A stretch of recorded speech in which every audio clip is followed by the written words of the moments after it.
மாண்புமிகு பேரவைத் தலைவர் அவர்களே,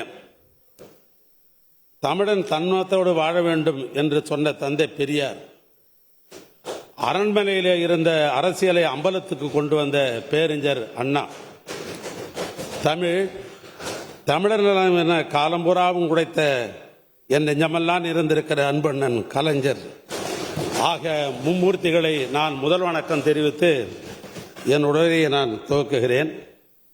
ஐயன் திருவள்ளுவர் அறம்பொருள் இன்பம் உயிரச்சம் நான்கின் திறம் தெரிந்து தேரப்படும் என்று குறிப்பிடுகிறார்.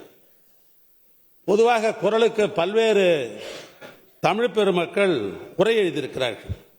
100க்கும் மேற்பட்டவர்கள் உரை எழுதியிருக்கிறார்கள்.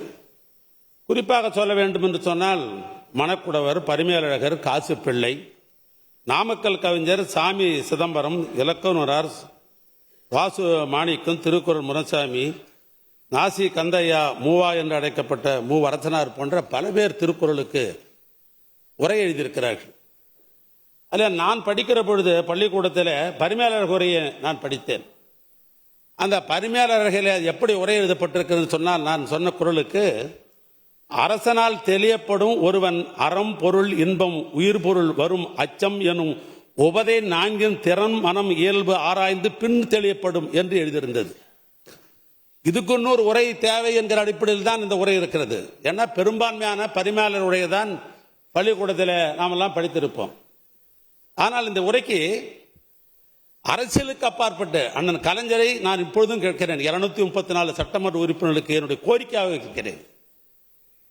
அரசியலுக்கு அப்பாற்பட்ட ஒரு எழுத்தாளர், இலக்கியவாதி, அதுக்கு தான் ஒரு குறள் எடுத்து சொல்லுகிறேன். இதற்கு என்ன ஒரு அண்ணன் கலைஞர் எழுதுகிறார் என்று சொன்னால், சாதாரண எளிய மக்கள் புரிந்து கொள்ளுகிற அளவுக்கு அறவழியில் உறுதியானவன், பொருள் வகையில் நாணயமானவன், இன்பம் தேடி மயங்காதவன், தன் உயிருக்கு அஞ்சாதவன் ஆகிய குணங்களை கொண்டவனையே தேர்வு செய்து சிறந்த பணிக்கு அமர்த்த வேண்டும் என்று சொல்லுகிறார். செய்திகளை உடனுக்குடன் தெரிந்து கொள்ள உடனே சப்ஸ்கிரைப் பண்ணுங்க.